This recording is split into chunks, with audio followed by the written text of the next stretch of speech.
Cascade is one of the strongest magic keyword abilities in the game, sitting up there with Storm, Affinity and Dredge. And with the new Lost Caverns of Ixalan set comes a brand new keyword that is strikingly similar to Cascade: Discover. But is this new ability just as good as Cascade, or are we just getting a nerfed, watered down version? Let's find out. To start, I think it's important to understand exactly what Cascade does, its history, and why it's one of the strongest abilities in the game. So let's turn to the comprehensive rules and look at the current ruling for Cascade. Rule 702.85a says, Cascade is a triggered ability that functions only while the spell with Cascade is on the stack. Cascade means when you cast this spell, exile cards from the top of your library until you exile a non-land card, whose mana value is less than this spell's mana value. You may cast that card without paying its mana cost if the resulting spell's mana value is less than this spell's mana value. Then put all cards exiled this way that weren't cast on the bottom of your library in a random order. So effectively, you cast the Cascade spell and you get the chance to cast at least one other spell for free. Now notice how I said at least one other spell. This is because you can chain Cascade spells. Back when I was competitively playing Standard, Classic Jund was the big bad deck to beat, and the quintessential turn of the Jund deck was to cast Bituminous Blast, cascading into Bloodbraid Elf, and then landing into a Blightning or Piece of Removal. And bearing in mind, this could all be done at instant speed. Now, if you want to learn how and why you can cheat cast sorcery spells like Instants and cast creatures during your opponent's turn, be sure to watch this video here. Soon after hitting Standard, players soon realised that instead of treating Cascade as a purely card advantage ability, they could turn it into a specific spell tutor and caster. Cascade says exile cards until you hit a non-land card with converted mana cost less than the Cascade spell. So what if the spell you wanted to hit was the only spell in your deck with a lesser mana value than your Cascade spell? If you've ever looked into the modern format, you may have heard about two popular decks: Living End and 4-color Rhinos. The core game plan of both of these decks is to cast one of these two different 3-mana Cascade spells, Violent Outburst and Shardless Agent. When you cast one of those two spells, the only card in the deck with converted mana cost 2 or less are the namesake cards, Living End and Crashing Footfalls. Casting either of these two spells is generally a game-winning result for these decks. These decks are extremely consistent, and that is purely down to the Cascade mechanic. Now, some of you eagle-eyed viewers may have spotted something and might start asking questions about this card here. Fire and Ice. Fire is a 2-mana red spell that lets you deal 2 damage, split up as you choose between 2 targets, and Ice is a 2-mana blue spell that lets you tap a permanent and draw a card. So Fire and Ice are both 2-mana spells. So why wouldn't Violent Outburst or Shardless Agent cast those spells if they flipped into them? Well, to answer that, we have to take a trip back in time to Magic just before the release of Amonkhet. Split cards previously had 3 different mana costs, and Cascade was worded slightly differently. Let's take a look at this card here, Boom and Bust. We've got Boom, a 2-mana red spell that destroys a land we control and a land we don't control. We've got Bust, a 6-mana red spell that destroys all lands. So that's 2 mana costs right there.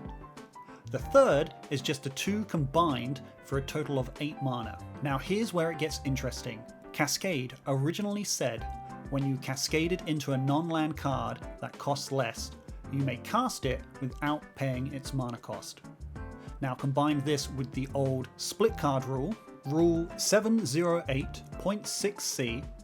If anything performs a comparison involving multiple characteristics or values of one or more split cards in any other zone other than the stack, or involving multiple characteristics or values of one or more fused split spells, each characteristic or value is compared separately. If one of the individual comparisons would return a yes answer, the whole comparison returns a yes. The individual comparisons may involve different halves of the same split card.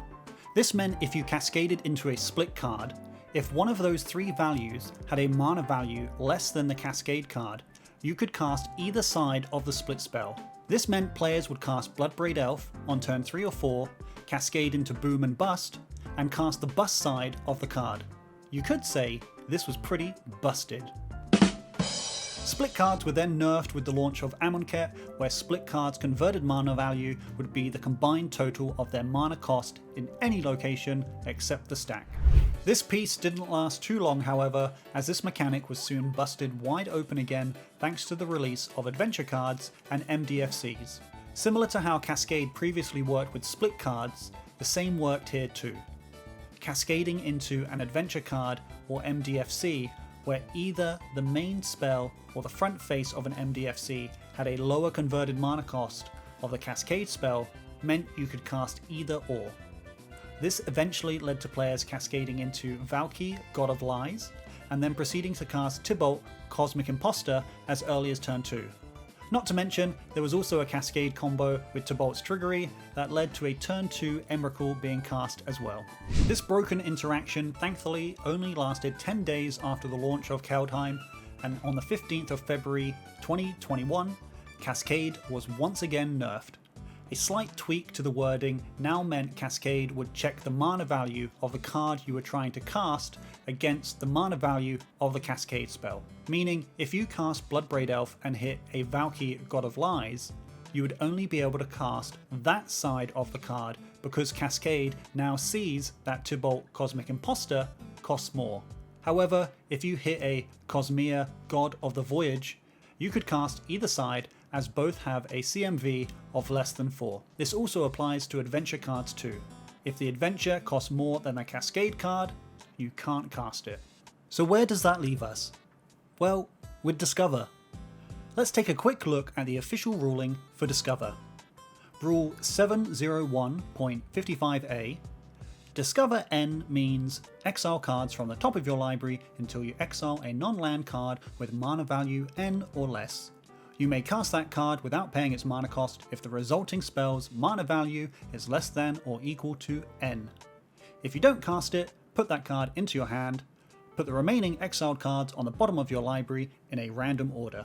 The first most obvious difference is that Cascade was a cast trigger, and it only triggered when the Cascade spell was cast and not snuck into play with something like Green Sun Zenith. This meant even if the Cascade spell was countered, you would still cascade. Discover, however, can trigger a number of other ways. You have cards like Daring Discovery, where you discover as part of the resolution of the spell. The Hidden Cave Cycle, which ties Discover to an activated ability. And there's even discovered triggered abilities like the ones on Jamil, the Inner Sun. Secondly, Discover is not tied to the mana cost of the initial spell. The mana value of a card that can be discovered is simply linked to the number next to the keyword. This allows for cards like Hit the Motherlode, where you can have a discover number higher than the mana value of the initial spell.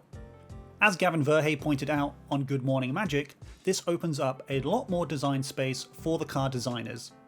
In addition, if you cascaded into a counterspell or piece of removal that didn't do anything, you simply just didn't cast it and it would go to the bottom of the deck, and you would Feels Bad Man. But with Discover, the Feels Bad Man is removed, as you can now just simply put the card into your hand and save it for later. So the question remains, is Discover busted? Well, in short, most likely. New cards and mechanics are constantly being printed, and anytime we get a chance to cast spells for free, it is eventually busted wide open time and time again.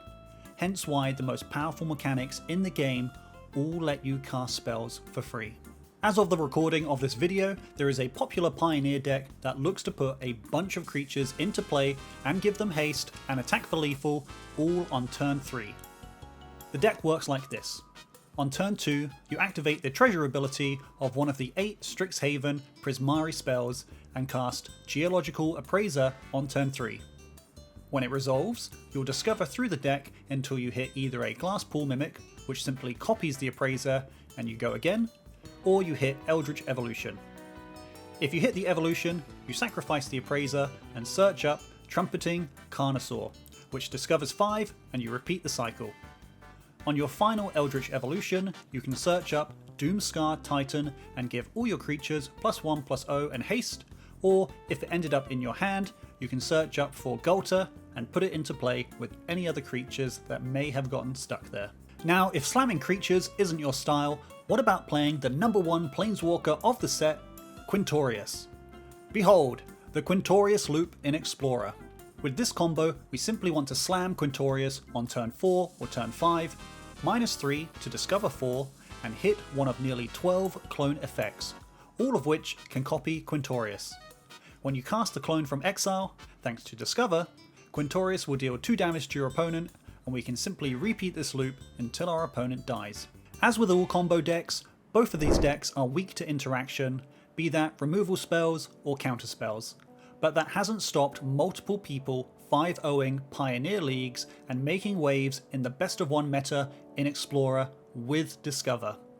And just recently, the Wizards of the Coast team have announced they're keeping an eye on these decks, and we could very well see a ban in the near future. So, what's your take on this? Is Discover just another Cascade mechanic we have to suffer through? Or perhaps players will eventually learn to counter Discover and push it out of the meta? If you learned something this video, be sure to leave a like, and as always, I'll see you in the next one.